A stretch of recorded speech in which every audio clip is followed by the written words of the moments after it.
Happy Friday, and welcome to the Randy Karraker Show. Matthew Rocchio, Randy Karraker, Sports Hub STL, presented by DraftKings. The crown is yours. Bernard J. Miklasz will join us at the bottom of the hour. Looking forward to that. And we're giving away stuff today, Matthew. Woo! Yes, we are. We're giving away stuff, and it's really easy. And if you're watching us right now, it's going to be even easier because right there in the top left corner on your screen, you already know how to enter. You don't even know what you're entering for, but you already know how to enter because it's right there on the top of the screen for you, just like that. So get your phones out if you're not on your phone and text Donnie to 314-627-1417, and that'll put you in the running to win some incredible prizes, including, of course, why do we have him texting in Donnie? Well, it's because it's going to be Brendan Donovan themed. Here is what you're going to be entered in to win today. Free signed 8x10 or 8x14 from a player not in attendance provided by St. Louis Sports. That's going to be Brendan Donovan. Parent guard must be present, show a favorable grade to qualify. So jump on into our giveaway right now. You're going to get Brendan Donovan signed autographed framed photo right now. Just a moment. Just a second. You're going to have a signed autographed frame photo, 8x10, 11x14 in the frame. It's authenticated by Beckett, so it's a big get there. You're also going to get a Cardinals accessories pack and 2 tickets to Cards versus Cubs on Wednesday, 6/25. So you're getting a signed piece of memorabilia from a guy who's one of the best hitters in the National League. You're getting a Cardinals accessory pack, which I don't know what's exactly in that pack. It's kind of like a mystery pack, but accessories. And then you're also getting tickets to what's going to be the hottest game of the Cardinals season up to that moment, which is a Cards-Cubs game on Wednesday, June 25th. That might have been the wrong graphic. Okay, I want to see this. What might have been the wrong graphic. Okay. I don't want to have anything to do with good grades on this show. No Randy Karraker show should have any prizes that require good grades. That's all I'm saying. I mean, are you saying we're kind of lying to the people if you're trumping up good grades? Yeah, Randy Karraker was not a very good student. No, it was not. Is that an oversimplification? I was a bad student. Randy Karraker was not a great student. But I stayed in school, and that's the moral of the story, kids. Even if you're getting bad grades, be a grinder. Stay in school. There you go. And right now, even if you are in school, and you shouldn't be unless you're in summer school. Did you ever have to do summer school? Oh, yeah. Okay, so maybe you're like Randy Karraker. You're a huge Cardinals fan, and you had to be in summer school. That's fine. You're watching us now. Text Donnie, DONNIE, to 314-627-1417. You're winning Cardinals tickets to a Cubs game. You're winning a signed Brendan Donovan picture, and you're also getting a Cardinals accessory pack. That's awesome. So I graduated from college in a different time. Times were simpler then. And old Uncle Randy wasn't old Uncle Randy. But here's the deal. See, look at this. Report card rewards. Free. Why are we talking about? Here's the thing. Show a favorable grade to qualify. Yeah, right. Report card rewards. So you don't have to be a great student. So not an F. Yeah, you just got to be a good student, and here's the thing: when it comes to the kids, and it's all about effort. This is different than what we're doing with Donnie. No, this is different what we're doing with Donnie, but we're talking right now about the St. Louis Sports Show. But so there's ways for you to get involved in winning right now, but there's also ways to get your childrens involved at the Saturday and Sunday part of the St. Louis Sports Show. And by the way, I will be with Ryan Fagan at noon tomorrow at the St. Louis Sports Show at the Doubletree in Chesterfield. We're going to have a little cards hub going on, and we hope that you will join us out there. Come by and say hi. It's going to be fun. Okay, so anyway, end of April, May 1984, I'm ready to graduate from college, right? And I've got 119 and a half credit hours. And I need 120. Oh, no. And I had gone to Merrimack. I played softball at Merrimack. I did bowling at Merrimack. I think I might have even done some golf lessons at Merrimack. So I had multiple 1/2 credit hours. And I had already been hired full-time at KMOX. I was a full-time employee. So I wasn't going back to school. I was not going to get a master's or anything. So I take a summer school course. This is 1984, Matthew. Take a summer school course in computer program writing. Nobody knew anything about that. It still is a completely different language, but as we've already established, I was not a good student. So I got an F. I didn't pick up the 1/2 credit hour I needed. I failed the course. I did. Not happy about it, not proud of it, but I did. It is what it is. So I called and I called up at the president's office. And named Dr. James Spainhour was the president of Lindenwood at the time. And I don't remember his administrative assistant's name, but I called up and I said, hey, can I get a diploma from Lindenwood? I only have 119 and a half credit hours, but can I get a diploma anyway? And she said, well, Randy, you only have 119 and a half credit hours. And I said, well, yeah, no, we just went through that. But I just took a course. I tried to get the 120th credit hour. I just didn't do it. I failed. And she said, I'm sorry, Strong I can't. argument? Yeah, I can't allow them to give you a diploma. And I said, well, here's the deal. I got a full-time job and I'm not coming back to school and I'm a half credit hour short. So you can either have me as a graduate or I cannot be a graduate, but I just want you to know I'm not coming back. Okay, I had a feeling that it was going for a moment. I was like, I know the joke I'm going to make here, but I was like, no, Go ahead, I don't think that this is going to get too Godfathery. And then you literally, just as I'm thinking that, go, and then I gave her a decision, and I gave her a decision to make. Yeah, basically. It's so ultimately after either your name on the contract or your brains on the contract. Yeah, right. After giving her that choice. And a little bit of back and forth, and she's trying to convince me to come back and spend more money for a half credit hour of college, and saying no, we will not under any circumstances give you the half credit hour for golf or bowling or softball. We aren't going to give you that. So I said, okay, fine. Okay, hold on a second. Did they usually give people credit hours? I thought you did. I thought, well, maybe not PE hours, but I thought I deserved it. I did. Were you going to pay them for that hour? Oh no, I had already taken the class. It was at Merrimack. Oh, okay. So I wanted it just to transfer it. And that was my argument. I said, can't you just give me one of these hours? Come on, I worked really hard at those classes. But ultimately, she said, well, hold on a minute. She puts me on hold. I'm on hold for 3, 4, 5 minutes. And she comes back on the phone and she said, Dr. Spainhour says, we'll just waive the final half credit hour so you can graduate. So I graduated with 119 and a half credit hours, but I am a graduate of the Lindenwood University, and it's in large part because I took a summer school class that I failed. All right, let's run through everything we're doing when it comes to our good friends over at the STL Sports Show. So right now, you can text in to win everything right now that we have on the screen. Autographed Brendan Donovan 8x10. It's in an economy frame, so you're getting it 11x14 with the frame. It is authenticated by Beckett. That's a hot ticket. You're getting Cardinals and accessories pack. And you're getting 2 tickets to the Cards vs. Cubs Wednesday, June 25th. Could be a game that decides the leader in the division as of that point in the season. All you have to do to win that is text Donnie to 314-627-1417. And if you are going to the STL Sports Show today, here's everything that's going to be going down there in relation to us here at Sports Hub STL. It's going to be Randy Karraker and baseball writer Ryan Fagan doing Cards 365 at 12 p.m. Ryan O'Reilly is going to be there from 12:30 to 2 p.m. signing for the public as part of the St. Louis Sports Show. Kevin Coleman, if you're a big Mizzou Tigers fan, I know you got a lot of them out there. Mizzou's new number wide receiver. You're going to love him. We'll be there right after 2 p.m. till 3:45, and they're going to be doing more of these shows every few months. And again, so you can win tickets that way, this way, if you're an adult. But the way you can win tickets win something actually cool for your kid is at the sports show. Bring just a good students will be rewarded here, Randy Karraker. We're not looking for the best. Good students as part of the report card rewards at the St. Louis Sports Show. A free signed 8x10 or 11x14, not by a player in attendance. You can get those from all the players that are there. Parent and guardian must be present. Show a favorable grade to qualify. Limited to 75 total per day while supplies last. So make sure you get there early on Saturday and Sunday. Ages 6 to 13 eligible. So get out to the STL Sports Show, the DoubleTree on Hilton in Chesterfield, Missouri, and you can check out all the information at stlsportshow.com. Cool. Will Sutton, you get the show. 10:02, baby. Thank you, sir. And looking forward to a big city win this weekend. Go City. Jay Renegade. C's get degrees, baby. Only reason I have a bachelor's. I am with you. I am with you. You mama says school is cool. It is. Nancy Renee, TGIF. Thank you for being a part of the show.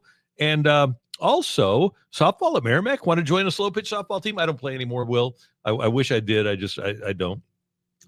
Also, Pack Pugs at Will Sutton. Maybe stay away from this one. Can see it going City's way for once. Okay, and we'll talk about that in a moment. But let's start with the Cardinals. Oh, by the way, Will Sutton, need Randy to negotiate my work salary. Yeah, no, I didn't do very good with mine. One last final point. Grant Fuhrer is going to be there on Fuhrer's- Friday. So if you can't make it this That's today. weekend, that's today, obviously. So Grant Fuhrer is going to be up there at the STL Sports Show. And then Berkey and other city players will be there on Sunday. Obviously, they have a Saturday afternoon game. Yeah, great. Okay. Good to Match. know. Sorry. Match. True. All right. Cardinals and Rangers, 3-game series. The Cardinals obviously had a day off. They have won 7 of their last 8 series.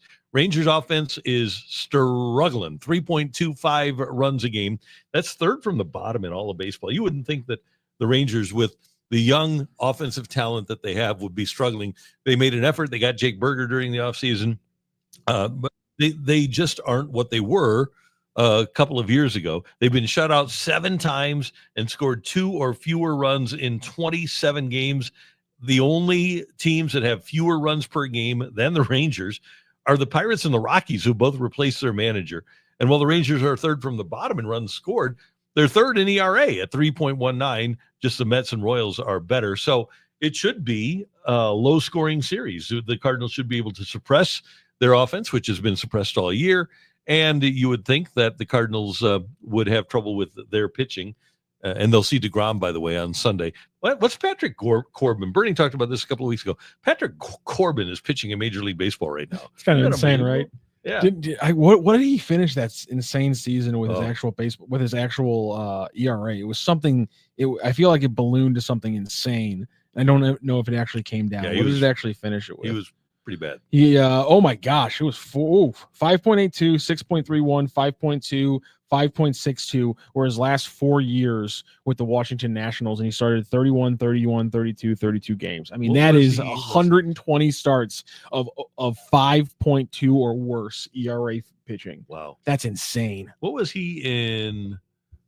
Was it 22 that Soto got traded? Because one of the things that when the Lost 19 games. Nationals were what? Lost 19 games. Lost 19. The Nationals wanted the Cardinals to take the Corbin contract. That was one of many holdups in the Cardinals trying to get Juan Soto. But back to the Rangers, interleague play here, and the Cardinals are hot. And you would think that, and they played so much better on the road than they started the season. You would think that this would be a series if they play their game, that they would be able to take 2 out of 3. Yeah, they'll win 2 out of 3. That's just they're just like giving up to Morton earlier this week. They're gonna lose the Corbin game. Okay, and then that's how this is DeGrom. going to go. Yeah, they're going to beat DeGrom and they're going to lose the Corbin game. It's 100% how this is going to go. So Leiter tonight, Corbin tomorrow, and then Jacob DeGrom, Yep. who when he's healthy, he's good. You know, Matthew, we did a thing on the TV show because we were stealing from The Athletic, and they did their quarter century all Cardinal team. Katie Wu put together a great team. And then before that, Jason Stark had an all baseball one. The key is you wait until next week to steal from them. I was going to have you do that on Monday. Oh, okay. I'm not here Monday. So I'm going to give you mine now. They had Randy Johnson on their all quarter century team, Mhm. and he was fine, but his numbers don't compare to Jacob DeGrom's numbers this quarter century. That's Jacob insane. DeGrom has been an absolute stud. Okay, but eye test for me. Who you taking? Well, because of the body of work, and even Jason Stark wrote the biggest reason that he put Randy Johnson on the team was because of what he did in the 0-1 World Series. Yes. So, but Randy Johnson was much better in the 90s than he was in the 2000s. Not that he was bad, but DeGrom's definitely one of the 5 best pitchers of this quarter century. Also, don't worry. Today on the show, we are stealing a different list from the Athletics Okay. countdown of the first quarter century. We got a different list I'm stealing from, and don't worry. Yeah. I like that. So who do you think, who's your pick to click this weekend? Because I've been obviously touting Jordan Walker, and I think that he'll keep things going. If there's somebody that's going to have a big day tomorrow against Corbin, I would think that Jordan Walker would have a big weekend. Who you got as a pick to click this weekend? Alec Burleson. He keeps on hitting it. He's been absolutely just murdering the ball since late April. I think just the curve of this season is bending kind of towards him right now, and I like to see that. One of my big questions coming up for Bernie Miklasz, who will be joining us at 10:30, is kind of going to be on like on a sustainability ranking. Where does he put like Wynn, Scott, Burleson, Herrera on like who's the most volatile with their offensive numbers? with what we've seen in the last month or two, considering what we saw before that. I'm interested to see if I should be more worried, because Bernie was just writing on Sports Hub STL in his Birds Bits about the dominance of Burleson, and I'm all for it. I'm rolling with it. I would think that if we're going to include everybody on the roster, the most volatile bat would be Gorman. I was just going with players, I guess, who are having a lot more, who are having outside success of their career numbers at a young age, because there's not a lot of there's not the thousands and thousands of at bats to say no they will regress toward the mean, or this is a ceiling we didn't expect from this player, kind of thing. And the reason that I'm intrigued by Walker, twofold. Number one, it wasn't just the Cardinals that were hyping him. People that watched him play minor league baseball said that he was an absolute stud prospect. And the numbers reflected that. And then the numbers in his rookie year, when he had the 787 OPS and he plus 900 OPS in his last couple of months of 2023. I just think that the ability is there and it needs to be extracted. And I'm hoping that he can turn into the player that he's capable of being. And I don't know that the player that he's capable of being and what people thought he was going to be are the same thing, because I don't envision him being, maybe he will turn into a 35 home run guy, but I don't envision him being that. I think he's probably more of a 22, 25 home run guy, hits the ball hard, maybe winds up hitting 280 and still has that 875 to 900 OPS. I understand the logic, like why the 3 outcome baseball became a thing. Like I'll always understand the logic behind that. I can't help. It's just like shooting threes, right? Exactly. And so getting mad about it is just being angry that there's that things in life are cyclical and just I don't like the way the world works right now while I'm alive. Oh well, get over it. But even though I know that it's smarter, I've never just been like overly romanced by the idea of just hitting 70 bombs. The idea of just raking doubles, that's an extremely fun version of baseball to watch. Of course, home runs are fun, but I think there's kind of like a uncanny valley kind of thing with home runs, where it's like, 40 to 60 home runs, okay, but as soon as you get over 60, now we're talking. Now I'm back to excited about home runs. But and like a guy who can solidly hit me like 30 will hit in like 290. Love watching that. Hit me some doubles, spread it across the field. I love hitting that, but like it's got to be one or the other. Just having a bunch of guys who hit 45 home runs and never showcase anything else, that actually isn't a very fun version of baseball. And the thing about that, Matthew, was that the guys that weren't hitting 45 home runs were striking out 200 times and hitting like 18. And I think there was a herd mentality among the nerds, a nerd herd, as it were. And what those nerds aren't historically great at moving on their own. No, they were. That's a great point. But it's almost like a societal thing, because there was no gray. There was no room for athleticism or speed. You had Mike Moustakas playing second base. It was all about, okay, what can the numbers do for us? We've got 27 outs. We don't want to gamble on giving up an out with trying to steal a base. Even if we're stealing at an 80 to 85% clip, we'd much rather strike out for a guy that's going to strike out 185 times than try to steal a base, even if the base wound up being a valuable stolen base. So I think it was black or white. It was home run or nothing. And I think that's where everything became. And then all of a sudden, Theo Epstein, of all people, who was at the forefront of that home run, walk, strikeout, he was one of those guys. And then he decided, you know what, this is really boring.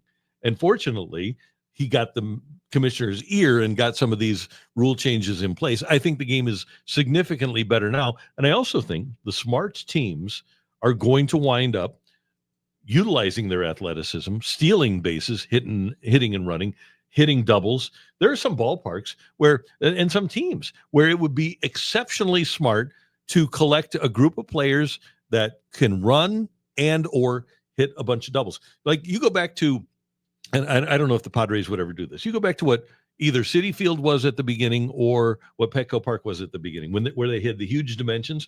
And you can't do what the Cardinals did in the 80s because you don't have turf. But what you can do is have guys that are athletic, play great defense, hit doubles, don't hit the ball out of the park as much, steal bases, makes pitching less expensive, because it's harder for those home run hitting teams to come in and hit home runs. It makes your offense less expensive because you don't have as many home run hitters. You get a home run hitter, you get a Jack Clark in the middle of the lineup, and you have a bunch of guys that hit doubles and are OPS guys. I think there is a place in baseball to build teams that way and still score a ton of runs. Absolutely. And I hope that's true. And I think your point about losing the gray area it's not only true in baseball, but I think pretty much in everything I can think of, not just sports wise, but in all of life, a lack of gray area, a lack of a middle ground, a middle class, lack of nuance, a lack of nuance in so many ways. We can take a lot of lessons from the Greeks. Moderation, black olives. I was gonna say olive oil. Mm-hmm. We can take a lot of things from putting a broom on your putting a broom on your head. Figures things out now. That's the Romans. What do you think of this? By the way, everything would be so much better. And like for me, it started when I noticed it first. Because I'm just gonna know when I noticed it first was when about 10, 15 years ago, everyone in the NFL decided that there are great quarterbacks and everybody else. Yeah. There's no room in the NFL for you if you are not a great quarterback. You can't be a solid quarterback. That doesn't exist. There are only great quarterbacks, and then there's everyone else trying to play the position. And the gray area died. Yeah. And that's for me when it started happening. I don't know when you started noticing it, but I think it's hurting not just the NFL, it's hurting baseball, it's hurting sports, it's hurting everything. For me, it was, and I think John Harbaugh, either if the great quarterback is the color black, and then the average quarterback is the color white. The one guy who was able to win was John Harbaugh. He won with Joe Flacco, and he stuck with Joe Flacco, and they won divisions.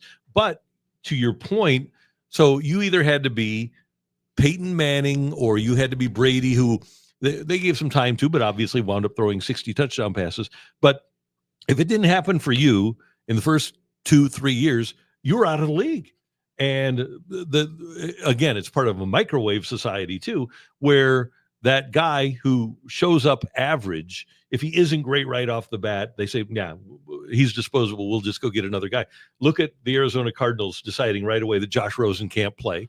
And I don't know if he could or couldn't, but they gave him 1 year to try. And then they brought in Kyler Murray, who hasn't been an awful lot better. The Jets with Darnold. It's amazing how the bad organizations through and through wind up not giving guys that have a chance to be good, or if they get to average, you build around them, you can win with them, but they just kick them out of the league. And what's one of the ultimate examples of that? A terrible organization drafting Steve Young, and then a great organization saying, "Oh wait, we can work with this." Yep. Also, Bill Walsh not only showing that you can stick with a guy, but also different styles. Like you go from Joe Montana, the most prototypical Notre Dame quarterback, drop back, hit the West Coast offense. He's gonna hit that slant every time, timing route, baby. To Steve Young, left-handed slinger. He's gonna tuck and run sometimes. Completely different styles. Yeah. And look at a guy like Darnold, who I think is a pretty good quarterback and showed last year that he has the ability to be that guy. And Baker Mayfield. And we don't think an awful lot of you don't think of Tampa Bay as this great offensive spot, although they've had now a couple of back-to-back offensive coordinators get head coaching jobs. But the fact of the matter is, horrible organization, Cleveland, horrible organization, Carolina.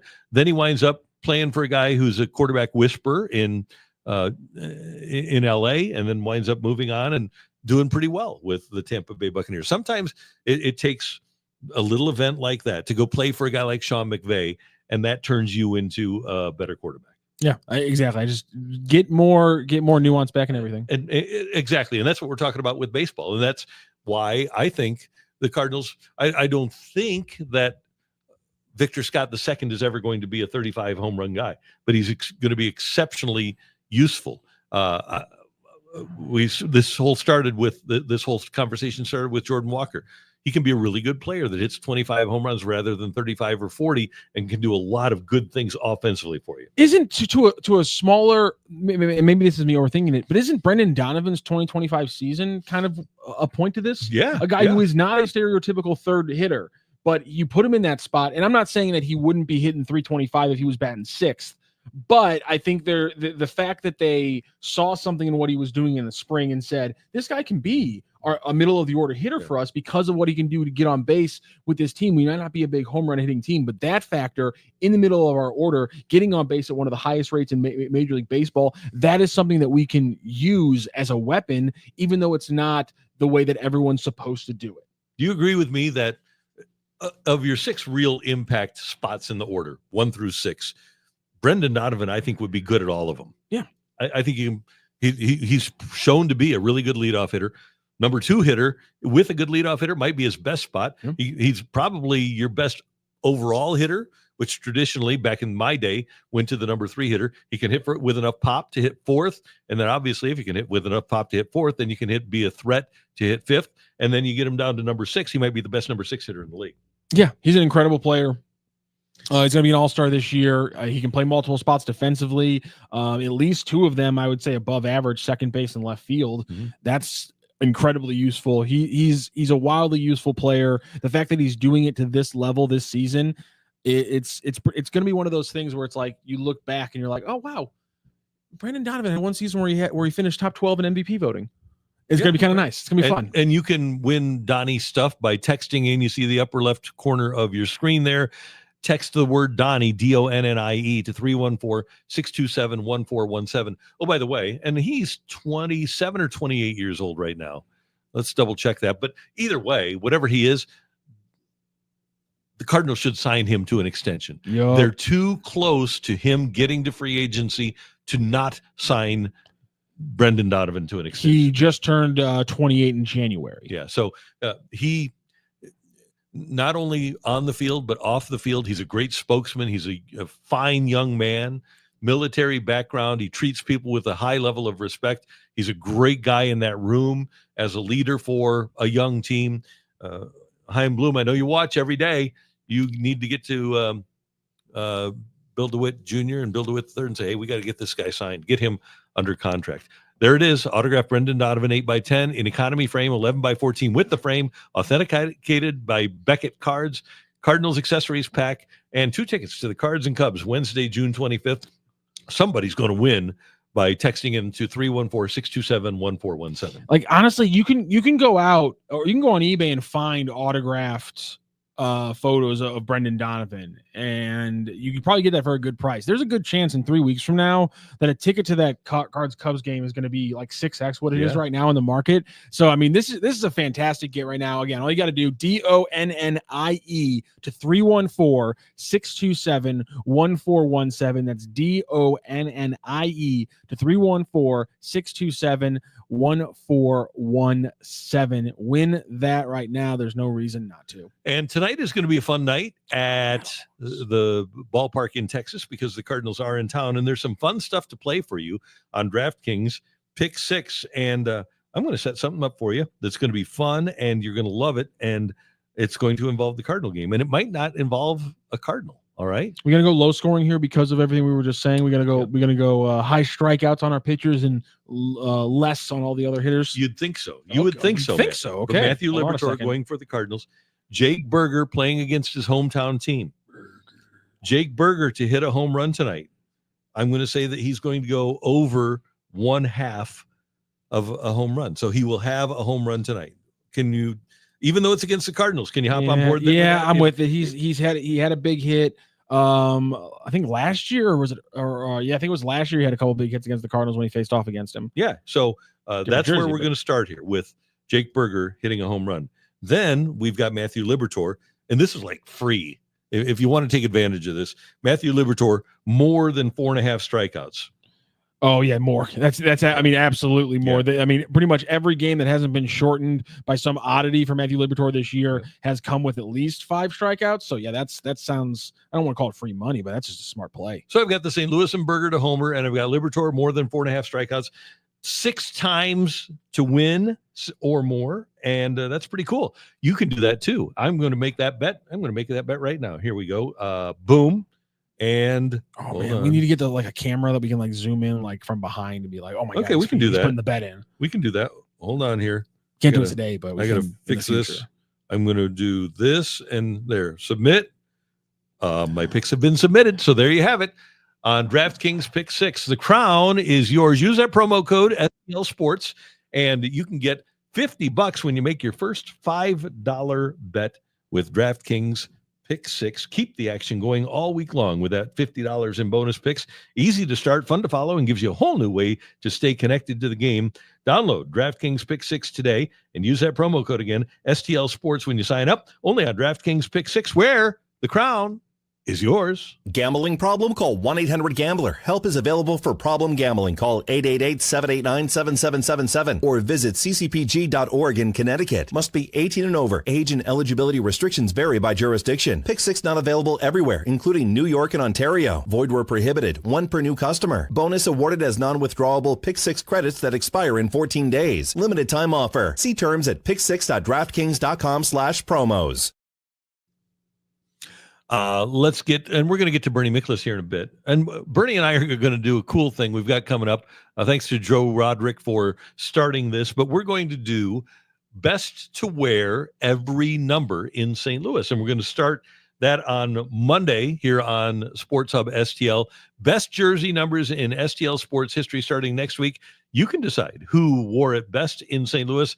Wear each number from 0 to 99. I threw 00 in there as well because you had, right? Yeah, you got it. 00 is one of the best numbers and maybe the most underutilized great number. Omar Oliveras and Bobby Bonds wore 00 as members of the Cardinals. So you've got those. I don't think the Rams had a 00, and we haven't had one yet with the Blues yet either. The NFL has been extremely persnickety, I feel like, with the 00s, and they need to let up on it. I remember, didn't Charles Bentley have to get a special dispensation is a wild word to use for an NFL football league about a number. Back in the 70s, Ken Burrow of the Houston Oilers in the 70s wore 00. So we've got the best in STL sports history, and we want you to participate in that. That's coming up on Monday. We already mentioned that tomorrow I'm going to be at Cards Up 365 with Ryan Fagan. We're going to talk some ball before the Cardinals and Rangers game, so you can join us out at the St. Louis Sports Show.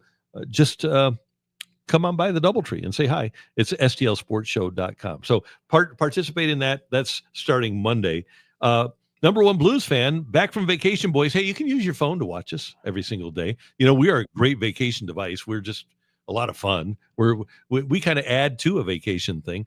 But anyway, Hope Brooke has had a successful delivery. She did. The little boy's name is Ari, and he's doing well, and so is Mom. And the question, do you think the Cards are going to add before the deadline? And if so, what positions and who are the targets? As we speak right now, I don't think so. Number one, I don't think that the Cardinals will add salary. But number two, they already can't get enough at-bats for their kids. And the pitching is healthiest pitching in all of baseball, oh, by the way. And they have Matz in the pen. They have McGreevy down in the minors if they want to get a starter. And the bullpen has performed at a pretty good level. Now, you could have bullpen guys crash by the time you get to the deadline. But right now, I could see the Cardinals, and I wouldn't complain about it, standing pat. Yeah, I'd be completely okay with it. Like I said, my big thing would be maybe we talked about the Ali Marmol quotes about their mentality in pinch hitting situations and reliever situations and leaving guys in to learn. I would understand if they didn't make those moves, but if they were still in winning positions, to maybe change that mindset in September, October, to pinch hit for a guy when you wouldn't have done it in June. But I don't expect them, to your point, to add salary or to sell any promising prospects to try to win this year. And I don't think that would be the smart move. That's a big thing, because this year is still, regardless of how much they win, this year is still going to be about developing young players and finding out what they're capable of in September. And I think the Cardinals are still gun shy because of the Arozarena and Alcantara losses, losing those two players and having them perform the way they did for other teams. And let's throw Zach Gallen in there as well. I think the Cardinals want to give each of their young players every opportunity to succeed as members of the Cardinals. And I think that's probably one of the better things with John Mozeliak deciding that it's time for him to go, is that you kind of cleanse that aura out of that issue, that line of thinking gets kind of cleansed out. Now, you have a different line of thinking because Chaim has seen his own kind of horrors from the GM chair, but at least that's particular ones out of there. And I don't think that Chaim Bloom will be forced into a move like he was in Boston when he was forced to trade Mookie Betts. I don't know if people in Boston blame Chaim Bloom for that. He was forced to do it. He had no choice. And when you're forced into making a move like that, there's almost no way to recover from it from an organizational standpoint. What he did do, though, is started building the system that is bearing so much fruit in Boston right now. So that's something that we have to look forward to, is that Heim has built a system in Tampa, built in very short order, built a system in Boston, and there's a lot of good young players. The kid that they just brought up, Marcelo Mayer, was a guy that Bloom drafted with a high pick. They took Christian Campbell, the kid who's got the big contract and he's playing all over for them now. He did a really good job. And Roman Anthony, the top prospect in all of baseball, brought into that organization by Chaim Bloom. Exactly. And I think this question about what the Cardinals' decision-making process might be at the deadline is the perfect time to bring in our good friend Bernie Miklasz, who joins us now on the Randy Karraker Show featuring Brooke Grimsley. Bernie, you heard us talking about it a little bit there, but we needed some expert insight. The Cardinals' mindset, if they keep winning like this towards the deadline, how do you think it manifests? Well, I think if they would have, a key injury or two, they would try to go the outside to, fill the void. If things are the way they are now, especially since Ali Marmol and Dusty Blake did such a fantastic job of retooling that bullpen on the fly, it went from being the worst part of the team to arguably maybe the best part of the team. I always think you can never really have enough bullpen depth. But, I think the Cardinals would be picky there. Like if they want to bolster their bullpen depth close to the deadline, I don't think they just want to bring in some guy. And they do have some guys. They do have some prospects in the minors who you could plug in relief. Like I'd be very curious to see what a Takao Roby could do, for example. That's just one example. So they're not going to just go get a guy, just add some mediocre filler to have an extra bullpen arm. Mike DeJean. Yeah, perfect. But no, my answer is kind of boring, so I apologize. But I really think it'll be if unless there's some injuries that change the dynamics, I think it'll be looking for bullpen help. I mean, because even in the starting rotation, if Palante doesn't pitch better, because Palante's not pitched well at all, you have Michael McGreevy waiting in the wings, and you even have some other starting pitching candidates down in the minors. So. I think all those pretty good with their depth, and Jordan Walker's starting to hit. It's. I know he strikes out too much, but for the people that are all they can talk about is strikeouts, and they're ignoring this great run he's been on, where he's delivering huge hits with runners in scoring position and a lot of damage. Just punishing pitches. Yeah, he's got a plate discipline problem, but Nolan Gorman has improved his plate discipline dramatically. But he's not doing any damage. So it's okay to have damage.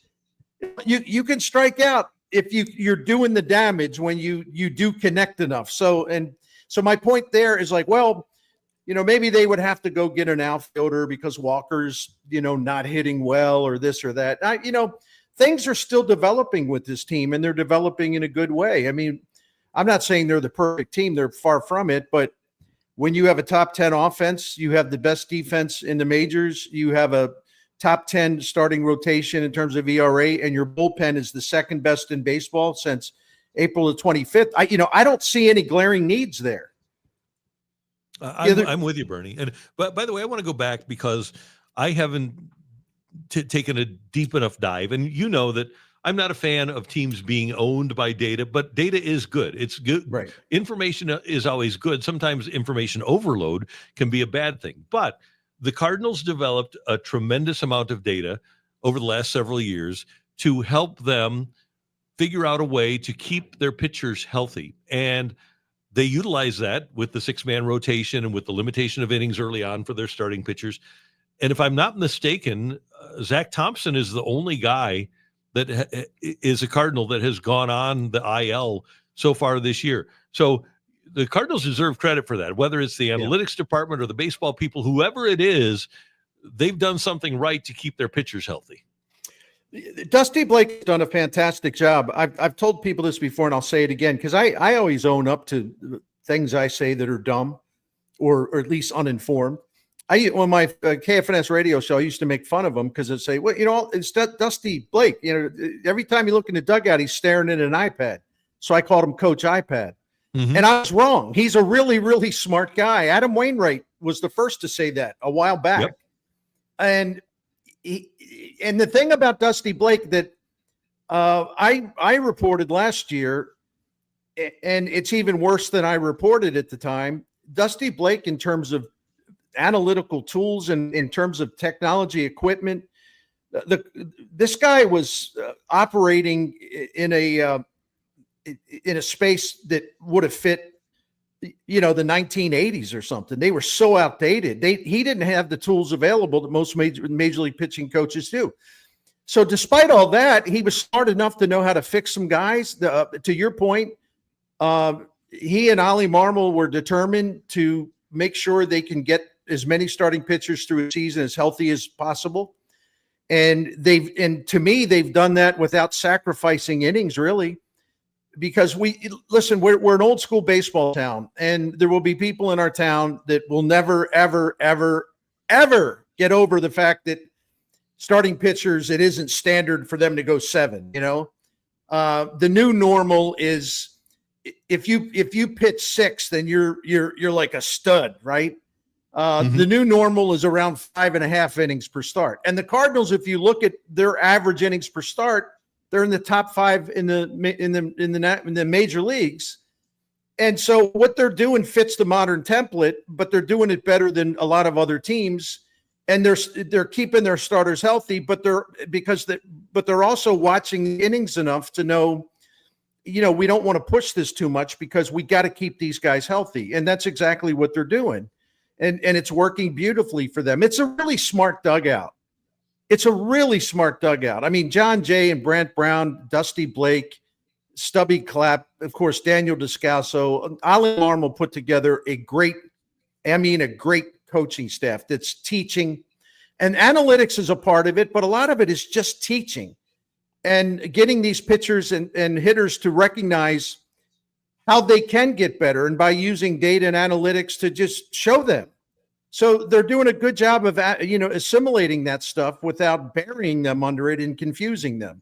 They pick out the stuff that they really want to identify, and the pitchers look at it and say, well, that makes a lot of sense. We were talking to Colton Wong on KMOX the other day, wishing him well in his retirement. And he said, he said he was heartbroken to leave St. Louis. He said, but Milwaukee was a good experience for him because it opened some doors. And the reason why I'm bringing up Milwaukee is because Milwaukee has been better than the Cardinals since 2017. And Colton Wong said, you go there, and he said, first of all, everybody's loose, everyone's having fun. It's a great clubhouse. They're not like everyone's overly serious. The players just love to play ball, and it's not a library in there.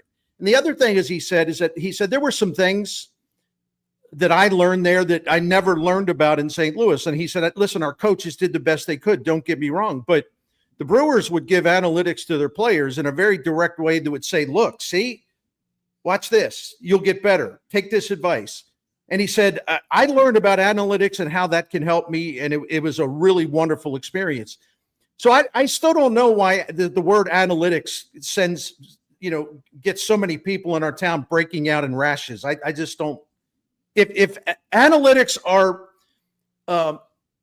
if a team uses analytics in a way where all they're doing is burying players and pitchers under the analytics to where they can't even find what's supposed to be valuable in those analytics, well, then it's not going to work. But if you have a smart staff that knows how to assimilate the information in a way that's easy for players to understand, the players will buy in totally. And that's what's happening with the Cardinals. They were way outdated in this area. And I think under Chaim Bloom, and yeah, he's having influence already, whether people want to believe it or not. He absolutely is reshaping some things at the major league level. And he's making sure that his coaches, for example, have all the tools they need to give the players the best information. That stuff is valuable if you have the right coaches and manager in place to make it understandable and relatable to the players. And Bernie, to your point, I think that people go back 5 years and players were buried Harrison Bader, Colton Wong, 2 examples with Jeff Albert as the hitting coach. The players admitted to those of us in the media, yeah, I just want to go up there and hit. I don't want to have all these thoughts in my mind. And I think there was so much information that was given to the players, and they weren't really the explanation as to how to use the numbers wasn't efficient. And I think that's why people look at it. That's the way I was looking at it. Well, that's right. They mentally, Mike Shannon always used to say, man, the worst thing you can do when you get to the plate is think. And I think a lot of them were. No, and Brad Brown's got a really great way of breaking it down, and keeping the eye on what's the most important for each individual hitter. It's not a one size fits all approach, And I, look at, I remember, a month ago or so reading some quotes from Tommy Edman, and Tommy Edman said, the Dodgers just opened a whole new door to him about how analytics can really, really, really help you.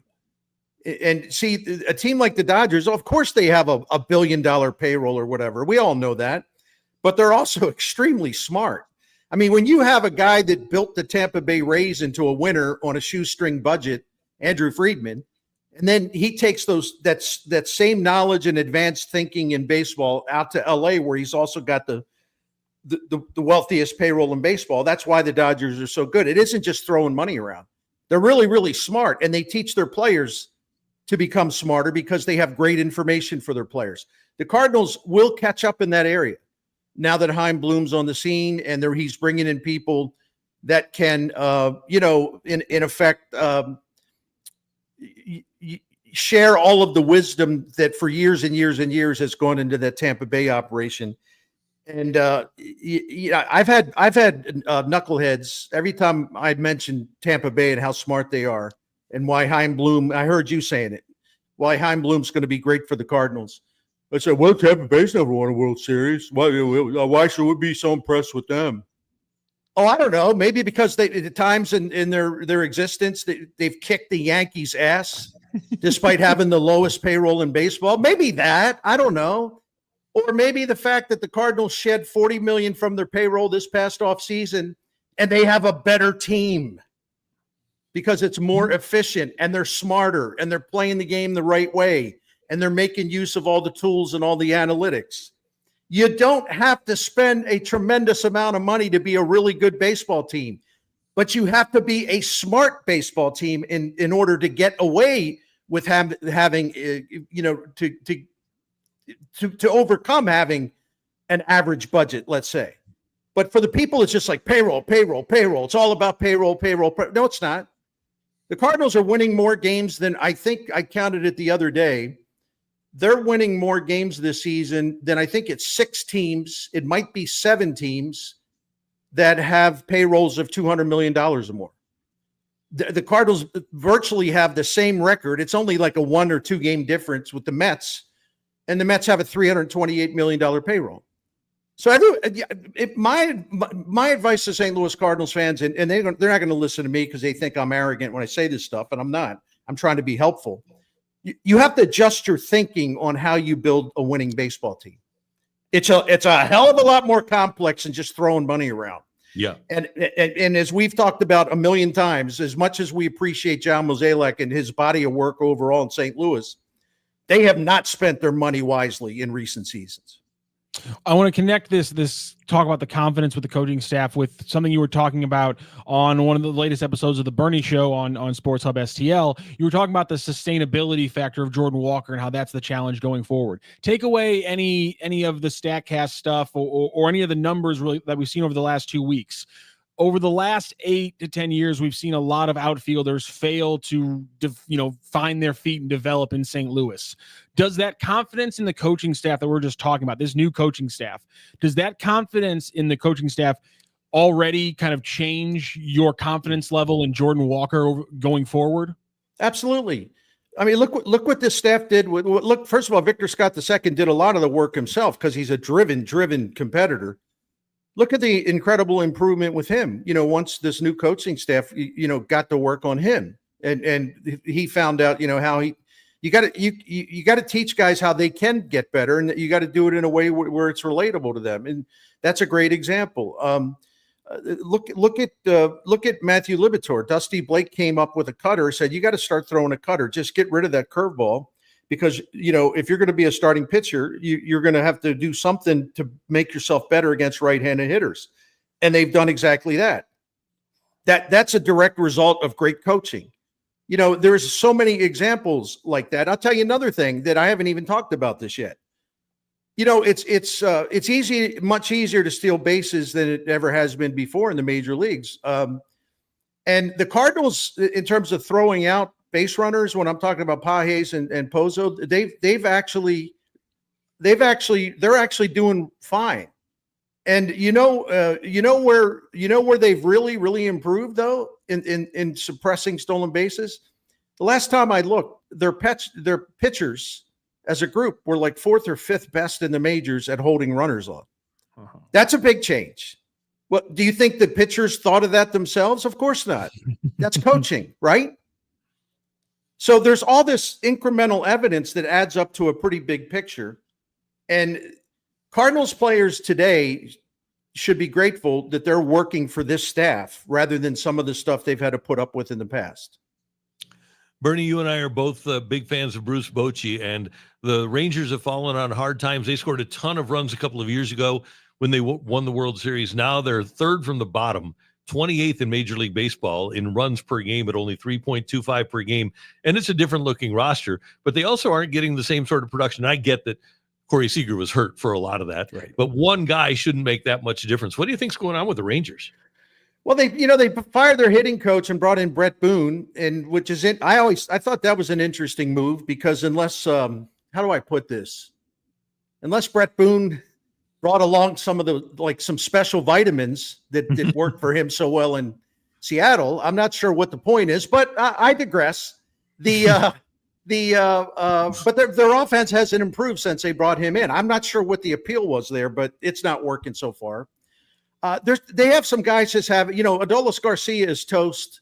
Marcus Semien, who's a great player, a great pro, he's done as a hitter. They have other examples of it. Some of their young guys who they were counting on to fire out aren't firing out. And so it's an example of maybe guys who had been hitting over their heads have kind of like fallen back to earth, and also just age has caught up with a few of them. And then there's also those guys that maybe aren't fully mature, and so they're more prone to have slumps and to go into cold spells. Their starting pitching is great, though. Yeah, it's the best in baseball. So, in fact, I was telling Matthew, the Athletic doing a lot of these all quarter century teams, and man, Jacob deGrom's numbers are pretty much as good as anybody's in this quarter century, and he's pitching against the Cardinals on Sunday. When he's healthy, he's awesome. He just hasn't been healthy so far this year, though, Bernie. 4-2, 2.42 ERA. And the thing with him has always been the strikeouts. 62 strikeouts in 63 innings. He's always been a strikeout inning guy. Yeah, he doesn't quite have the same firepower, but I think that's one of the concessions he's made to the fact that he gets hurt too often.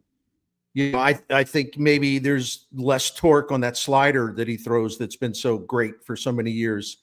So I think he's trying to preserve himself a little better. He's still getting a lot of strikeouts, as you said, but I think he's kind of conceded some things in his quest to stay healthy, which I think is smart. Because if he stays healthy, he's going to have more value than he did, even if he was striking out, was like a little more dominant, but also going on the IL all the time. I mean, the first part of being valuable is being available. Yeah.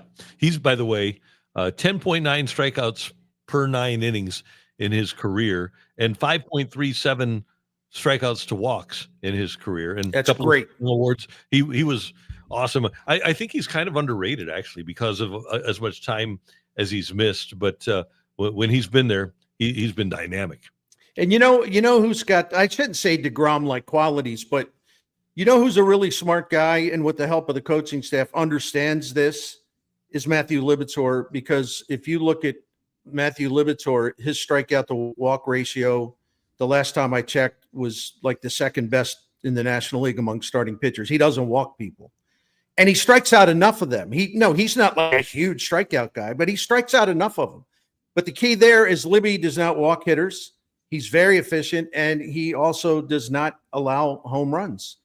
And that's why, he is one of the top 10 starting pitchers in the National League so far this year. His fielding independent ERA, which takes the defense out of it. It's basically the stuff that the pitchers can control. How do they control it? That's what fielding independent ERA is. He's got a better fielding independent ERA than Paul Skeens, Max Fried, Chris Sale, Zach Wheeler, because of not allowing home runs, striking out enough, and just basically refusing to walk people. You can be really successful if you have that formula. Bernie, I think it was your piece at the start of the week. And I think speaking of that formula of success, it was your piece at the start of the week when you talked about how they won such an odd game when Miklasz gets hit for a bunch of runs. They strike out 16 times and they still find a way to win. Right. We were talking about this yesterday. It sounds so simplified, but it really is. They're a dangerous team because they can be bad at one thing during any game, and as long as the rest of the team plays the way they should, they're always in a position to still potentially win. And that's what makes a dangerous team beyond, just being more talented than everybody else. Yeah, they're not dependent on any one thing. Obviously, for any team, you want to be as good in all areas as you can, but they're not overly dependent on one thing. It's like, well, boy, unless our offense is scoring 6 runs, we're probably going to lose. They don't have a team like that. They did have a team like that early in the season when it was kind of like, okay, I know we have a 1-run lead, but with this bullpen, geez, that kind of thing. But that's been taken care of. The starting pitchers have been really solid, but in the Baltimore series, all 3 of them were terrible. But the Cardinals still managed to win 2 or 3 games, even though they trailed in the latter 2 games. And a lot of this has to do with confidence. This team believes in itself, and that's a dangerous thing. And it's a real thing. It really is. I mean, I was texting with Ollie Marmol yesterday morning, and I say, how the hell do you win a game where you strike out 16 times and your starter's gone after 4 innings? And oh, by the way, your great defense committed 2 errors. You're trailing 3-0 and 4-2. How the hell do you win a game like that? And I know the Orioles are bad, but that doesn't explain everything. And he said, I was talking to like going in the 5th inning, I was talking to Dusty Blake and Descalso, and we were saying, like, this game's really strange. It's a weird game because it's wet. It's kind of wild. There's all this weird stuff happening. And he said, these guys will win. These guys will find a way to win. And that's such a cliche, but it really does apply to certain teams. The Cardinals have that kind of belief in themselves these days. And I think I use the word powerful, but it is powerful because when you believe you can do something, even when you're down or even when things aren't going great for your team that night, but you still think you'll find a way to win. That's what separated, for example, the Cardinals and the Orioles. The Orioles at no time in that series, except the first game, did those players think they were going to win that game. As soon as something bad happened, it was like, oh, here we go again. I do think the psychology of that matters. I got to bring up one stat from your piece from yesterday, Bernie. The bullpen stat that you put in there. Since they moved Ryan Fernandez on April 25th, they're 18-0 when leading a game through 6 innings, 21-0 when leading after 7 innings, and 22-0 when holding a lead after 8 innings. That's Bingo! An incredible stat. Bingo! Right? Because the Cardinals do play a lot of 1-run games, and so you have to. What are they? They were 0-5 because of the bullpen problems, mostly their first 5 1-run games, 0-5. Since then, I think they're 10-3, might even be 11-3 in 1-run games. And the bullpen's a huge factor in that. Also, the fact that the Cardinals do score runs late. They're pretty good at that, which again reflects their belief that that no game is ever entirely lost. Well, maybe if it's like 9-0, but you know what I mean? If a game's within reach, they always believe they can get there. Hey, Bernie, I was saying before you came on with us that I think the Cardinals should make the phone call to Brendan Donovan's agent. If there's one guy, and there's a lot of guys that you'd like to have here for the long term, but I think Brendan Donovan is kind of like the centerpiece of what we're talking about here. Yeah. I think it'd be really smart for the Cardinals if they're going to pick one guy out to sign to a long-term contract and show everybody that, hey, we want to keep this thing together. I think Donovan would be a great start. He's emerged as their new team leader. And I thought that's something that would happen because he's always wanted to be a leader, but he also thought, I've got to accumulate some seniority here and I have to be here for a while to be able to lead. And Mason Wynn is a guy with leadership qualities. We see that with him, and he's a young guy. So those would be the two guys I would start with. But no, I would go with Donovan first because, Donovan, unlike Mason Wynn, is like a really young player. He's got some years on him, and I don't know what the Cardinals would be willing to commit in terms of length. With Chaim Bloom taking over, I don't think, they would give some kind of like 8 or 9 year contract to Donovan, who, what is he, 28? 28. Yeah. I mean, so it might be a really high average annual salary, right? Really high, like 30 million a year, something like that, but maybe on a shorter term, but they should at least try. They've got to try. He means everything to them. He represents everything that's really special about this team. He, more than any player, with all due respect to the other players, he represents those qualities that you want to have for your team, whoever your team is.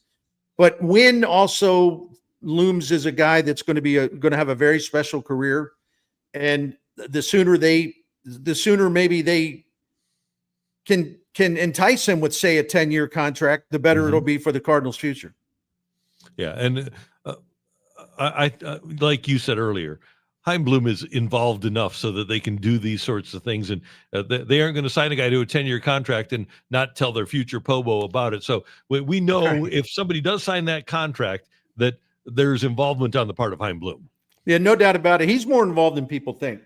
And I've had some people say, well, you're wrong. I said, I'm not wrong. Because why do you say you're not wrong? Well, because they're changing so many things from the way they've done it in the recent past. And who's the only new person of any kind of major stature that is new to the mix? It's Chaim Bloom. Like with stuff that's kind of like Tampa Bay stuff, isn't it? I just love everybody. So, well, no, he's taking over next year, Bernie. And yeah, he is officially. But do people think like Chaim Bloom has spent this season like they've got some kind of like vault, like underground at Busch Stadium, and he's like locked in it, like he's prohibited from talking to anyone or sharing ideas with anyone? Come on, let's not be silly, people. Of course he's involved, but they're never going to acknowledge that. He's one of the reasons why they are 32-24. Hey, Bernie, one more thing, and I want to switch over to football. Seth Wickersham from ESPN.com reporting that Roger Goodell is going to get an extension. By the way, he's making $60 million a year, but that the ownership wants a succession plan in place for when he's ready to retire. A two-parter. Number one, tell us a story about when Roger Goodell used to be a good guy. And number two, how about, and this has been brought up in the past by a friend of yours, Peter King, the suggestion of Kevin Demoff as the commissioner of the NFL? Oh, I can't speak after hearing that. Oh, yeah, Paulie Walnuts. Oh, right. Listen, Kevin Demoff has faked his way to the top where he is now. And there's a really great story behind that too, how he got his job with the Rams. Love this. So John Shaw may have like owed his Marvin Demoff something. So to kind of settle, like, well, I owe you this, and you've done me some favors, so let me do you a favor. I'll hire your son who would never be in any major position in the front office of the NFL, but we'll find a home for him, type thing.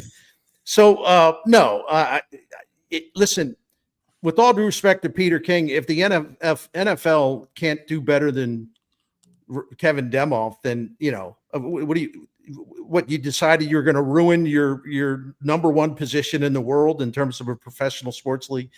Hey, Roger Goodell. I used to love Roger Goodell. I can't stand him now because he did St. Louis dirty. And after swearing to me at a dinner in Indianapolis that the Rams weren't moving and they don't need a team in LA. And when I pushed him on it, he got mad at me. He said, "You've known me a long time.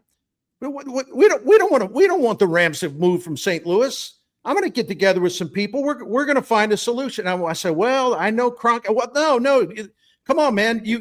How long have we known each other? And okay. If you say so. Silly me, right? Yeah. The one thing about Roger Goodell, though, is again, put our personal feelings aside. He's been a great commissioner for that league. He's turned it into a year-round sport. I mean, the NFL could just decide, well, we're going to have in May here, after the draft, there's a dull period. We're going to have we're going to do like a Top Chef program with NFL players, like competing in to see who the best chef is. And they get 10 million people watching it. It's like, they must sit in the NFL office and laugh about, we can put anything out there and we'll have massive audiences, like the Combine, which I've never been a fan of. The schedule release. Yeah, or the schedule release, right? But anyway, Roger Goodell, way back in the day, we're about the same age. Way back in the day, I got to know him when I was working at Dallas Morning News. He would do some very kind things, like he would actually give us the NFL schedule in advance. He would make sure we knew about certain things no one else knew about, and we were breaking stories left and right. But he was also a guy that's fun to hang around with, just a normal guy, right? Mm-hmm. And had an interesting life. His father was a Republican senator from New York, who was the first Republican senator to go against Richard Nixon. And for any MAGA people watching, I'm not passing judgment on that. I'm just telling you, the way Goodell was raised and his upbringing and the kind of parents he had, really principled guy is what I'm trying to say. But power does corrupt, doesn't it?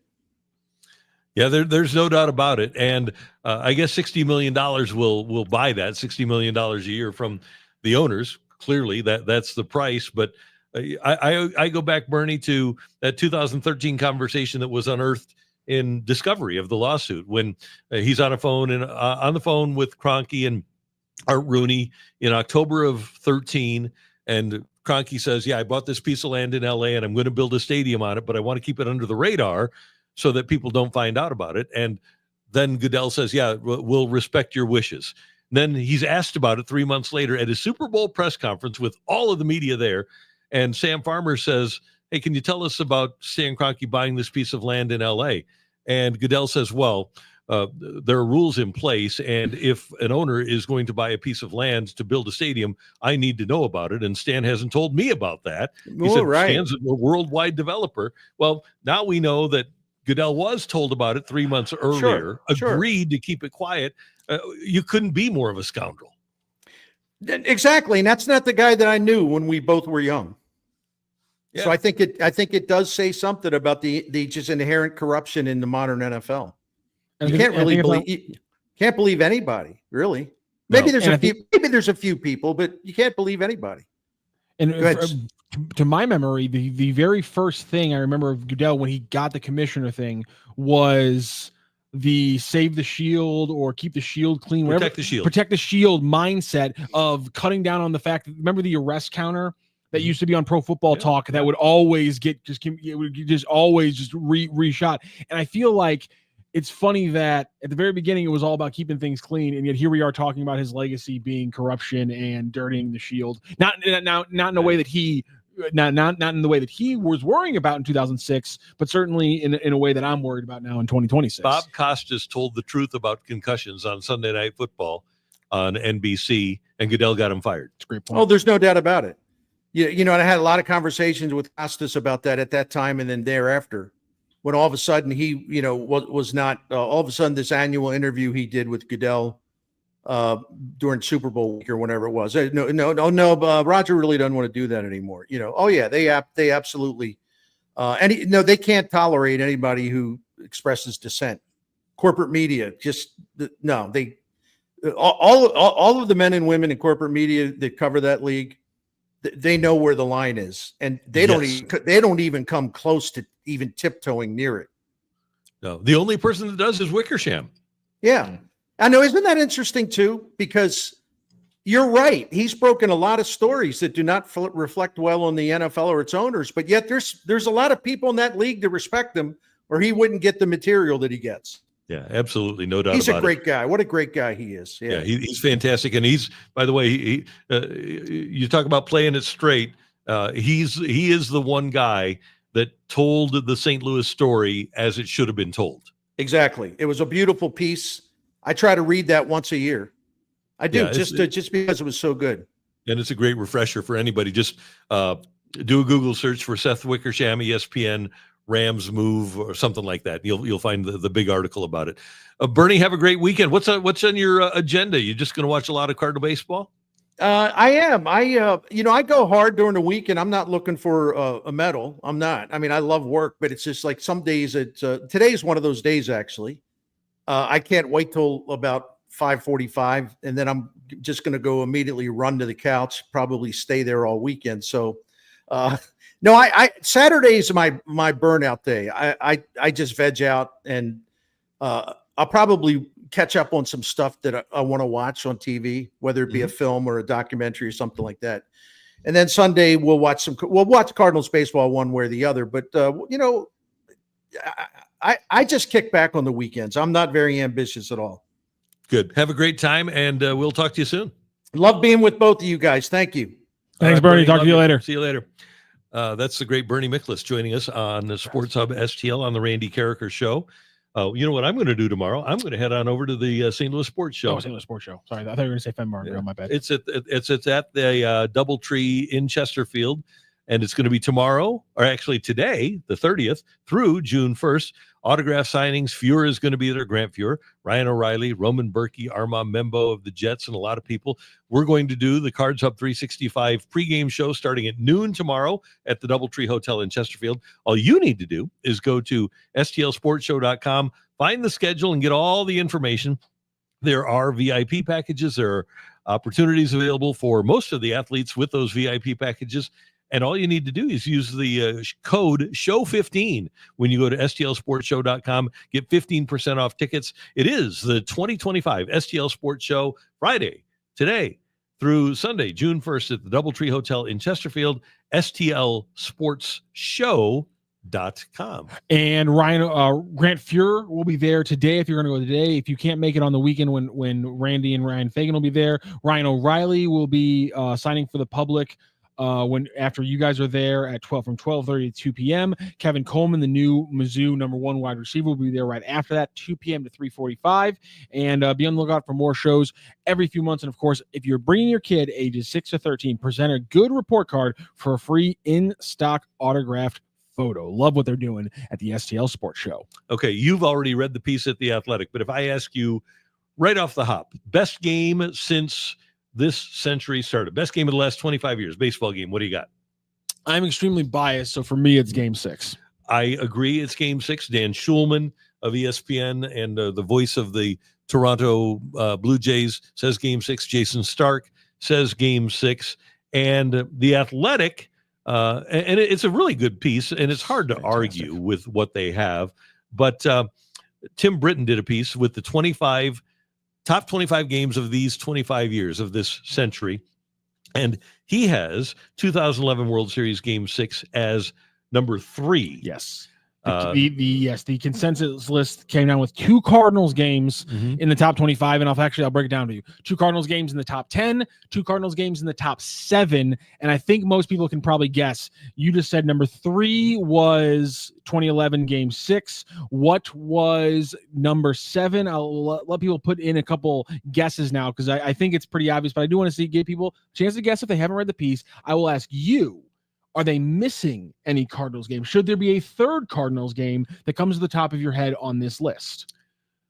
There have been some really good ones, but I don't think in terms of drama and circumstance with the list that they have, I don't think that there's rationally speaking, I don't think that there's a Cardinal game that I would plug in there. Off the top of my head, the ones I thought of was, I feel like, are they missing one from an Astros series in the middle 2000s? Game 6 in 2000. 05. Yeah, the Edmonds walk-off. Yes, that's a good one. And then the next night you've got the Edmonds catch and roll and home run. Yes. So that was what I was thinking right off the bat. And yes, and I could plug it in there at the bottom, but their number 25 is the or 24, the Roy Halladay playoff no-hitter. By the way, the Athletic has 2016 World Series Game 7 as number 2.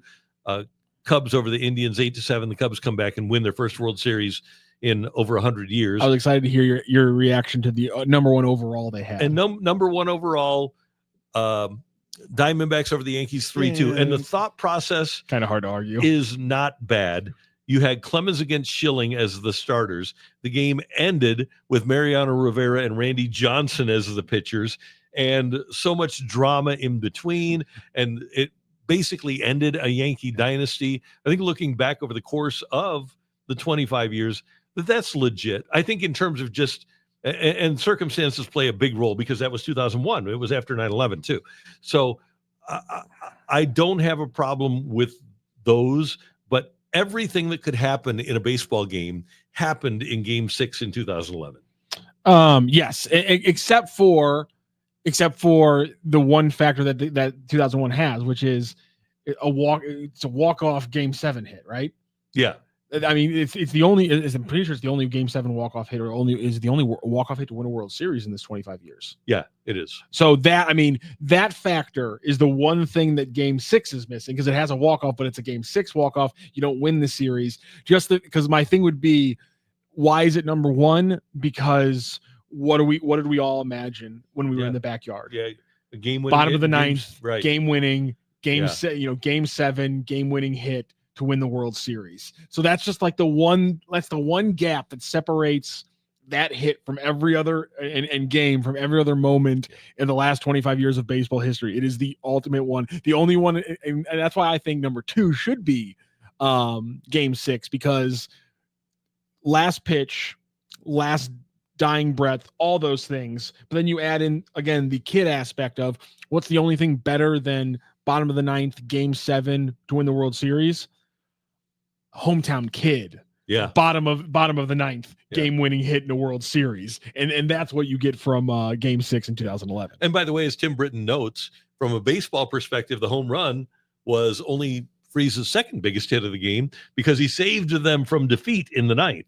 So it was a really well done piece by Tim Britton, and I don't have much argument with it. By the way, he's got the Aaron Boone game, 2003 ALCS Game 7, 11 innings that Aaron Boone won with a home run off of Tim Wakefield. That's number 5 on his list. And number 7, by the way, the other Cardinals game that comes in, the 2011 NLDS, Cardinals 1, Phillies 0. Obviously, when you look at Chris Carpenter versus Roy Halladay, that's pretty nuts. It's insane to think about also. If you were a Cardinals fan, according to The Athletic, you watched 2 of the 7 best games of the last 25 years of baseball in a month. Isn't that amazing? In a month. Yeah. And I'll never forget it, because I was a junior in college, and I remember exactly where I was for both those games. I'll never forget those moments.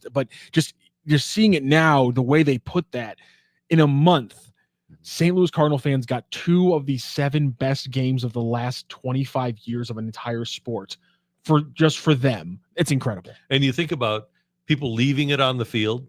Not only did Ryan Howard's career basically end with that game, the final at bat, but that was, as was noted in the piece, last great game for Chris Carpenter, and essentially the last great game for Roy Halladay too. Yeah. So a lot of people left a lot on the field in that game in Philadelphia, that Game 5 that the Cardinals won 1-0. 2011 changed my life. No joke. Really? Because the Cardinals won that World Series, the girl I was dating at the time grew to hate Cardinals fans. And I legitimately think me being a Cardinals fan started like laying seeds that like eventually led to the breakup. I get it. She hated Cardinals fans because everyone in Mizzou who wasn't from Kansas City said they were a Cardinals fan for that month. And so I can listen, that would have pissed me off too if I wasn't a Cardinals fan, but I was obviously blissfully being a Cardinals fan. Yeah, 2011 legitimately might have changed my life. No, for the better. For the better, exactly. It's 100%.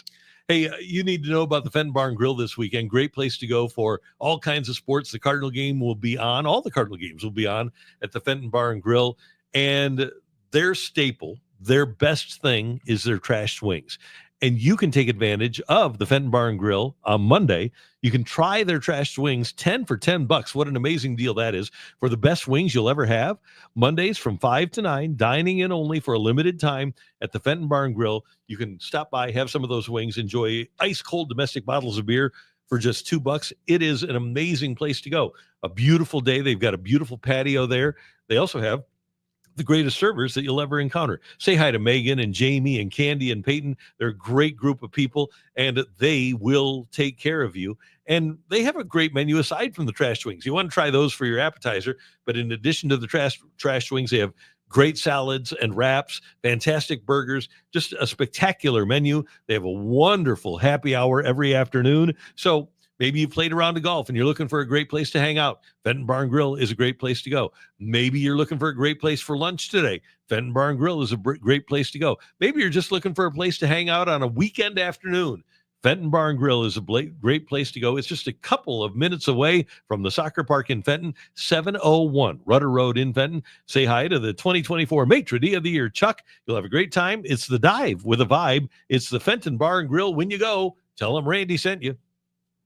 Randy, you want to talk a little? We didn't get in the opening segment. You want to talk a little bit about the presser yesterday? We need to talk about the first press conference for David Critchley, and apparently it was dramatically different than Olaf Mellberg's press conferences. Oh, well, yes, that was it. And actually, first of all, let's give a little bit of congratulations. We have a winner from our first hour giveaway. Our boy Scott Parrott, who's always a loyal listener, extremely loyal listener, is the winner of our Donnie Baseball. Brendan Donovan. I was like, what is his first name? That's his last name, Matt.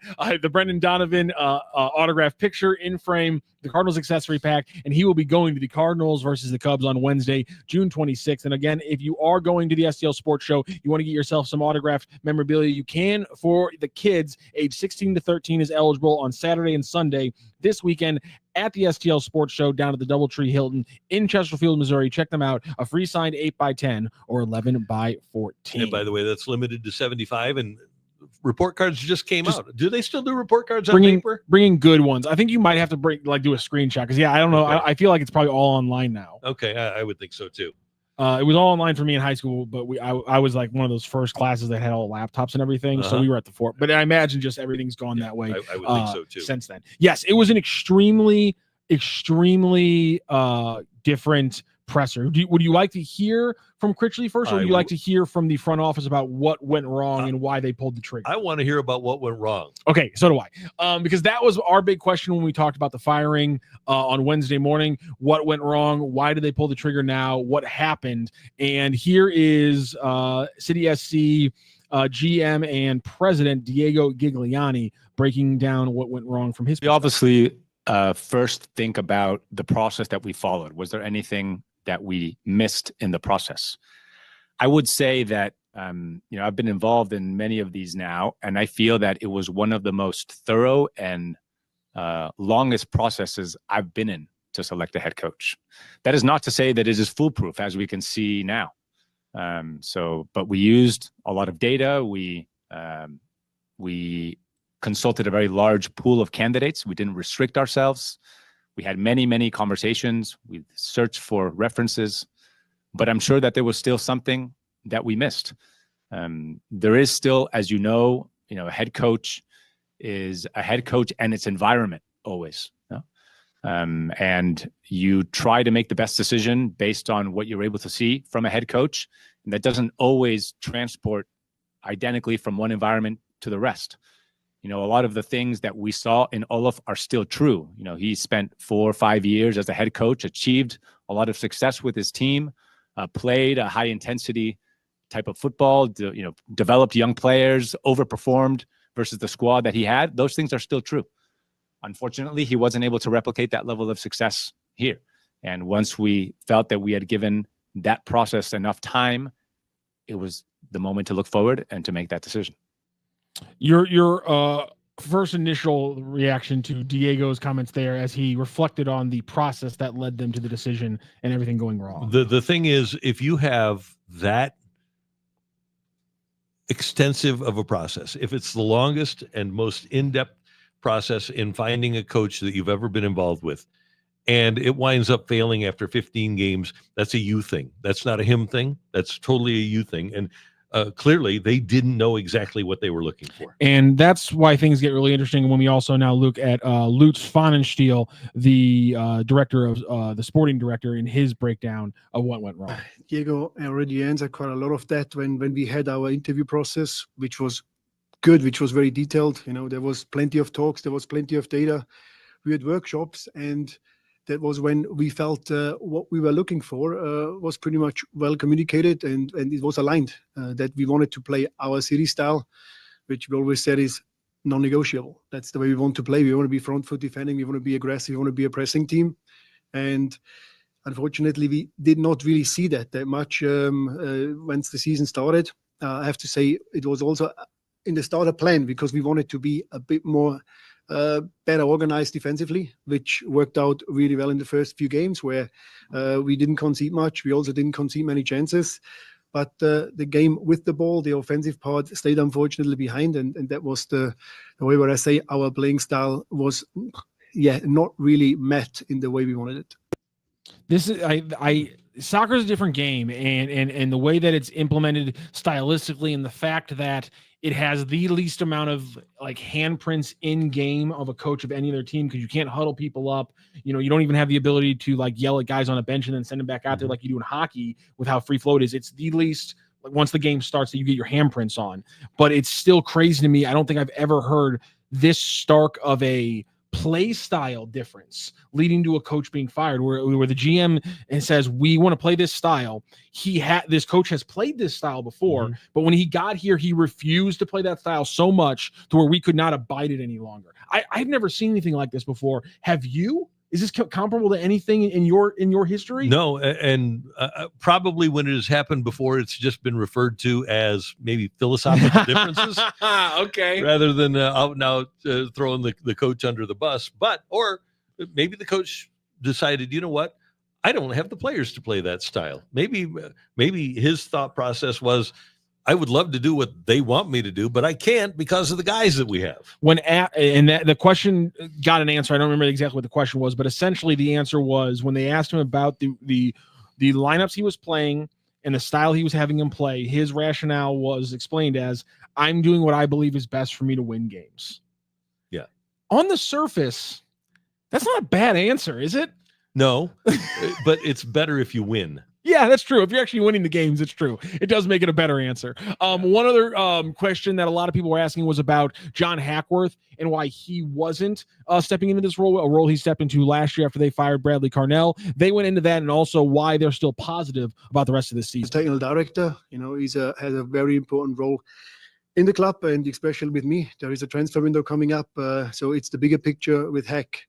Where we talk about strategic alignments with the second team, with the academy, also with the first team.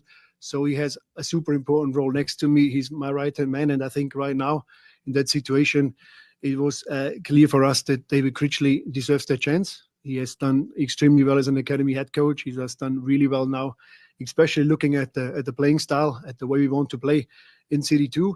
And having a guy which is in for since day one, literally a man on the first hour, I think he deserves that chance, and he knows exactly what we expect from him. So does that mean John is not a candidate for the next coach?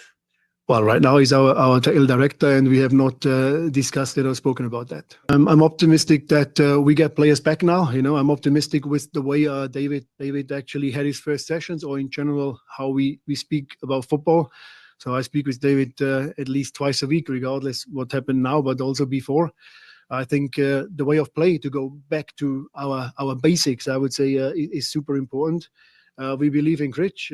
We also believe in the squad, and that's very important that we move forward, try get back to our ways, believe in our playing style, and I thought what worked pretty well towards the end of last season with basically the same squad plus 2 more additions.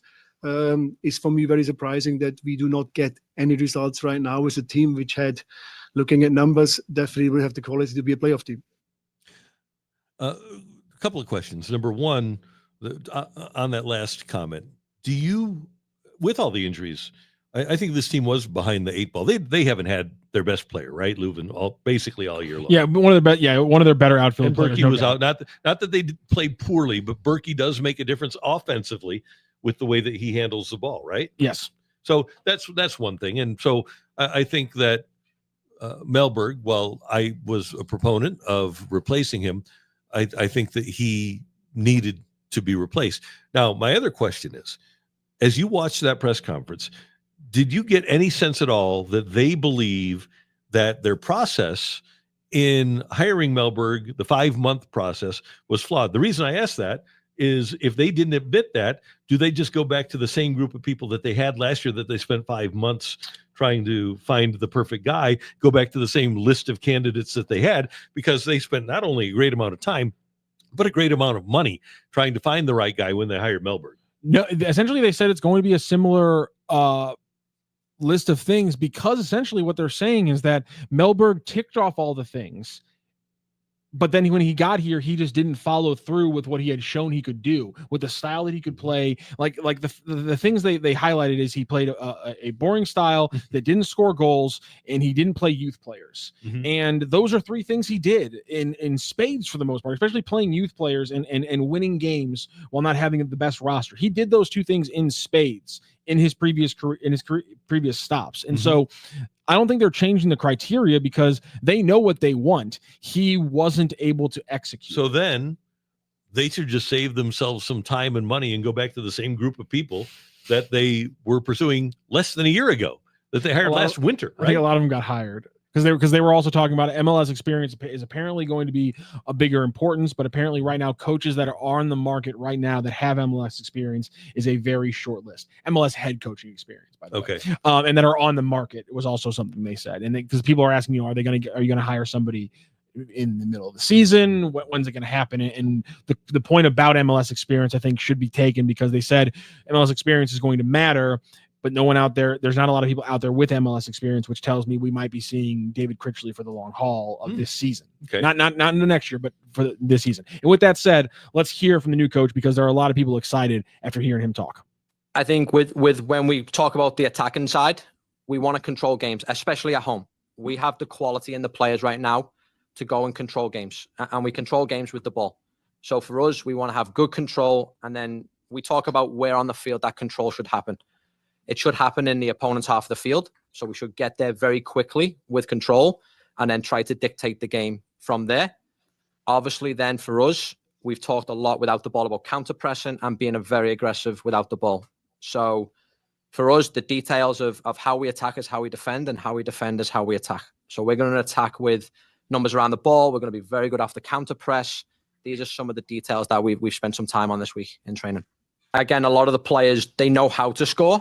Obviously, for us, it's where we win the ball would create better chances for us. We're going to win the ball this weekend a lot higher up the field, a lot more in the final third, so that we're closer to the opponent's goal, and then we have players in the final third a lot. So just, again, how we defend is how we attack. Being more aggressive without the ball to get guys higher up the field, then inevitably that will allow us to attack a lot more frequent with a lot more quality. Your initial response. I like what I hear. Now I just want to see it. Yes. And everything he said was correct. And the fact that he's just talking about soccer in an English accent made it all sound more correct, which is, it's a tricky thing the English do, is they always sound smart somehow. And when you get a Liverpool fan like him, a Scouser, if you will, talking about soccer, it's like a German talking about rocket science. It just makes sense to me. It's just like, okay, I believe what you're saying because of the accent. It works. But everything he said there is the correct answer. Win the ball high, aggressive countering up the field, aggressive counter pressing when you lose the ball in the middle to mitigate any defensive issues. I'm excited to see what we're going to see under David Critchley. If you know how City 2 plays, they play aggressive, they get their wingers up, they get the ball into the box, and that's where you're going to score the most goals. That was another thing he talked about a lot, is just getting the ball into the final third and then getting the ball into the box. I've been beating the drum on this one. Every single number that came out from the Mellberg games was the ball was not in the final third enough, the ball was not in the box enough, and they don't have nearly good enough finishers. Rarely does any team in the world does to win games by touching the ball consistently outside the box. If you're not getting touches inside the box, you're not scoring goals, and that's what happened with City. By the way, don't go downtown for a 7:00 game tomorrow night. Game's at 1:30. It's an afternoon game at Energizer Park, so that's important to know. So it's a busy weekend. We've got, obviously, the game tomorrow, the soccer game. We've got the Cardinals playing in Texas, so you can watch that on TV. And I am going to head not only to the STL Sports Show tomorrow, but we're going to watch the Battlehawks. We've got them tonight on Fox, and you should celebrate that 7:00 game by getting a Battlehawks box from Lee's Famous Recipe Chicken before the game. And that can be your dinner to celebrate what hopefully will be a division championship with our friends from Lee's Famous Recipe Chicken. It's absolutely delicious, and you can check it out. 4 chicken breast strips and potato wedges, plus save up to 30% on tickets when you go to Lee's Famous Recipe Chicken. And our friends Luke and Judy are going to have the post game after the Battlehawks game tonight. You'll love it right here on Sports Hub STL. It is the St. Louis Battlehawks box, only $8.99. And then 1 week from Sunday, 5:00, the Battlehawks play DC again, and that'll be for the XFL Conference Championship. And tickets are available. And Coach says he wants to get at least 40, 50. Why not 60,000 people at the Dome on Saturday night, June 8th? Let's go. Can't wait. That'll be fun. That'll be, I'm going to go to those games. I'm going to go on the 8th. And then if they win, I'm going to go on the 15th as well and see the Battlehawks win their first ever championship. Yeah, that'll be a blast. I can't wait. Can't wait. Remember, we just got to incept them with the bob and weave. We got to get that down to we got to get that into somebody's brain. Hakeem Butler, Dugans, a trainer that can whisper it to him. We got to get it somehow. Yep. We'll do it. Yeah, we'll get that word out there. I think that'd be great. Heck yeah. By the way, you might have seen a couple of weeks ago that Lance McCullers, the pitcher for the Astros, his life was threatened by whack jobs that weren't happy with the way that he was performing. And now he has hired security people. Oh my God. They threatened his 5-year-old daughter. And the family received online death threats. And so his daughter asked when he got home, he said, quote, "She asked me when I came home, Daddy, what are the threats? Who wants to hurt us? Who wants to hurt me?" He told the AP. So those conversations are tough to deal with. And with that being the case, the Astros contacted MLB Security and the Houston Police Department, and they have an ongoing investigation, but he has brought in security for his family. Yeah, you have to do that. And it's crazy that fans have gotten to the point now, but this is the era we're in, unfortunately. And you know what? Good for you for protecting yourself, man. Yeah. Do what you got to do. Got to do it. But it's terrible that we've reached that point. And I guess that's one of the negatives. And I have no problem with gambling as an overarching issue. But I think people do get emotionally invested, especially when they have money invested. And that brings up a dark side for people when a game that they bet on has a person not perform at a high level, causes them to lose money, and their reaction is to threaten that person's life. Yeah, I think people just they can't separate reality anymore, and for some reason, sports fans now, their big thing is that players suck because they don't try hard enough, and they suck on purpose because they don't like you. Yeah, just touch grass, get help. Yeah, big time. Yeah, get help. So 24, and kudos to Jim Crane, the St. Louisan who owns the Astros. He's providing that 24-hour security for Lance McCullers' family. So that's a good. Oh, that's good. Okay. I didn't know if he was going to have to pay for it. I was going to make a comment about teams potentially paying for it. Wow. I love that. Good for you guys. Wow. An owner doing something good. Good for you. No doubt about it. Okay. So tomorrow we've got the STL Sports Show. On Sunday, Hot Shots has their 35th anniversary. That's going to be awesome. It's going to take place from 10 noon to 6 p.m. And from noon to 4, you've got a car show over there. You can donate $25 to the Wonderland Camp and be a part of the car show. Only 20 entries are accepted. It's all happening on Sunday, June 1st. You can come early and stay late. Check out their Clydesdales, not their Clydesdales, but the Budweiser Clydesdales are going to be there from 2 to 4 p.m. You can get photos taken with the Clydesdales. Say hi to my buddies Rizzuto and Rafe from the Rizzuto Show on 105.7 The Point. City SC players Celio Pompeo and Thomas Totland are going to be guest bartending from 4 to 6. Louis from the Blues is going to appear at 3 o'clock. And then here's the coolest thing about the day. You're going to have a dart tournament presented by Smirnoff from at noon, $10 to enter that. Singles and doubles, and prizes and drink specials are available. Then there's going to be the Una Vito patio bags tournament at 2 o'clock. That's a $10 buy-in for all players. And then a taco eating contest at 4 o'clock. The grand prize, if you win, tacos for a year. And that's going to be hosted by Riz from The Riz Show. Hourly customer giveaways all day long. 35 years for Hot Shots. Don't miss this blowout celebration. Hot Shots turns 35, and you are invited on Sunday. Looking forward to that. Let's go. I'm going to be there. It's going to be a blast. It's going to be a good time. Also Saturday, following the City game, I'm sure people around town have seen this. Down in South City, down on Macklin, just off Nottingham, is going to be the celebration of life for Brian McKenna. I was very lucky to work with Brian McKenna for the first 6 years or so after I got out of college, up until pretty much the 2020 hit, and I was a good friend of his afterwards. An incredible person, and I can't wait to celebrate his life after the unfortunate tragedy that took him from us. So that's going to be going on down in the city. Obviously, a lot of great charity and fundraising efforts are going to be going on down there because that's what Brian lived his life to do. And so if you kind of want to wrap up your Saturday, have a great little time. I mean, we got it all for you today. You got to bop around town a little bit. I mean, but STL Sports Show, St. Louis City SC, Battle Hawks tonight, Brian McKenna Memorial on Saturday after the City game. Then you got Cardinals throughout the entire week. Just so many incredible things. No reason not to have an incredible weekend in St. Louis. And the weather is going to be spectacular. It's going to be wonderful. And by the way, we have postgame after St. Louis City SC tomorrow as well. Postgame after the Battlehawks tonight. Postgame after the Cardinals tonight. Postgame after every Cardinal game. And postgame after St. Louis City SC in San Jose tomorrow. Oh, by the way, welcome home to Daniel Muni, Parkway North, and Scott Gallagher product, playing for the San Jose Earthquakes. He's going to be in town. Hopefully he'll get an opportunity to get on the pitch tomorrow. And again, just pull San Jose Earthquakes assistant Steve Ralston while he's here. Just pull him over to the side. Be like, hey Stevie boy, how would you like to come back to Oakville, Missouri? By the way, last time a St. Louis team added a guy from Oakville, it went pretty well. Just saying. Also, Tampa Bay teams, when they add guys from Oakville, it goes pretty well apparently too. But still, my point is, Patrick Maroon. There it is. Add guys from Oakville, great things happen. I am going to be playing, you'll be proud of me, I'm going to be playing in the St. Louis Tiger Club golf tournament on Monday, so I will not be here on Monday, but I will be on the show on Tuesday, and then I've got another golf tournament on Wednesday, so busy week next week. And in that seat will be me, because that's my good side, and in this seat will be Mike Claiborne. That's on Monday? Yes, on Monday. Okay, and then on Tuesday I'm going to be I'll be on, but I won't be here in studio, but we'll have a show for you. No doubt about that. Y'all have a great weekend. Matthew, Randy, we appreciate it, and we will see you next week on Sports Hub STL. Have a great weekend, everybody. Wait.